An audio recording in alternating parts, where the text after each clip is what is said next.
C'était un jour d'automne maussade à Paris, les rues étaient couvertes de feuilles colorées et l'air était légèrement frais. Le président français Emmanuel Macron se promenait dans la ville, en route pour une série de réunions. Ce matin-là, il avait préféré marcher plutôt que prendre une voiture. En marchant dans les rues animées de Paris, quelque chose au coin d'une rue attira son attention et ralentit ses pas. Un vieil homme était assis sur le trottoir, tenant un vieux chapeau. Son visage était fatigué et ridé, et il tenait un carton usé avec l'inscription « Aidez-moi, je suis sans abri ». La foule passait autour de lui, comme si elle ne le voyait même pas. Macron, avançant dans la foule, remarqua le désespoir dans les yeux de l'homme.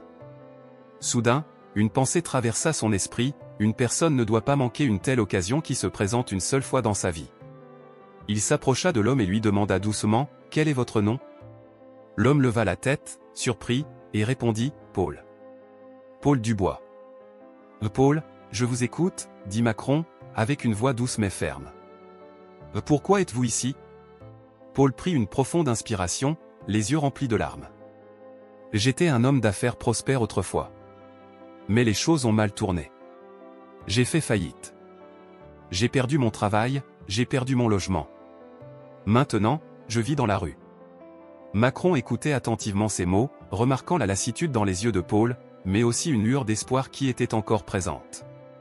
Paul semblait avoir perdu son désir de survivre, mais une petite flamme d'espoir était encore allumée en lui. Macron s'arrêta un instant et prit une profonde inspiration. Il voulait que cette histoire ne se limite pas seulement à Paris ou à la France, mais qu'elle devienne un message à partager à travers le monde. « Paul, dit-il, cette situation ne va pas se terminer ici. Je peux vous aider, mais il faut qu'on fasse quelque chose de plus. » Il sortit rapidement son téléphone et composa un numéro. La personne à l'autre bout répondit avec une voix familière. « Emmanuel, bonjour, » dit l'assistant personnel de Lionel Messi. « Ah, comment ça va ?» Macron, après une brève hésitation, expliqua la situation. « Il y a un homme, Paul Dubois. Il est sans abri et lutte pour survivre. Il a besoin de notre aide immédiatement. » L'assistant, sans aucune hésitation, répondit « Bien sûr, nous allons nous en occuper tout de suite. Messi soutiendra cet homme avec toute son aide humanitaire. » Les contributions de Messi aux œuvres de charité étaient bien connues dans le monde entier, et les choses commencèrent à bouger rapidement. Une heure plus tard, plusieurs personnes se réunirent dans les rues de Paris pour apporter un repas chaud à Paul. Ensuite, le fonds de Messi entra en contact avec les plus grandes organisations caritatives de Paris. Ils arrangèrent un logement pour Paul, un examen médical et des projets pour lui offrir une nouvelle chance dans la vie.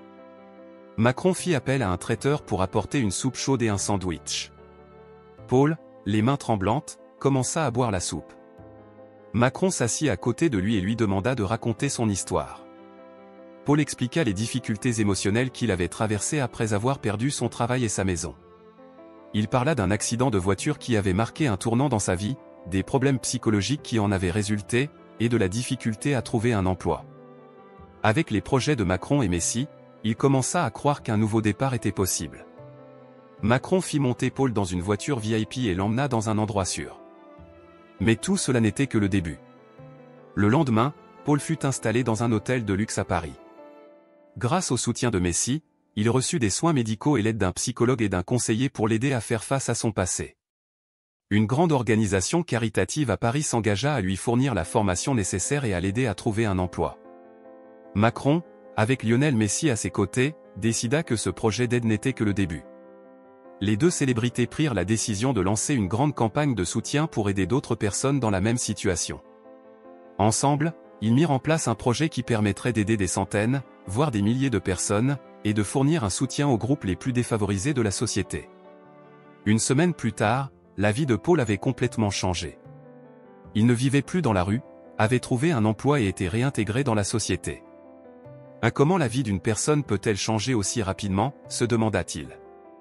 Mais ce changement n'était pas seulement pour lui, il représentait un rayon d'espoir pour des millions de personnes. Parfois, une aide, un soutien peuvent changer la vie d'une personne. Au fur et à mesure que l'histoire se répandait, de nombreuses personnes en France et dans le monde entier s'inspirèrent de la collaboration entre Macron et Messi. Ces deux personnalités n'avaient pas seulement changé la vie d'une personne, elles étaient devenues les précurseurs de plus grands changements dans le monde. Lorsque l'espoir existe dans une vie, tout est possible, disait-il. Un matin, Paul se réveilla et ouvrit les yeux, se rendant compte qu'il n'était plus seul. L'aide apportée par Macron et Messi l'avait reconnecté à la vie. Désormais, Paul vivait non seulement pour survivre, mais aussi pour aider les autres autour de lui. Et c'est ainsi que se termine cette histoire. Changer la vie d'une personne peut parfois être aussi simple qu'une décision, un appel téléphonique, un geste de soutien. Si cette histoire vous a inspiré, n'oubliez pas de liker la vidéo, de la partager et de vous abonner à notre chaîne.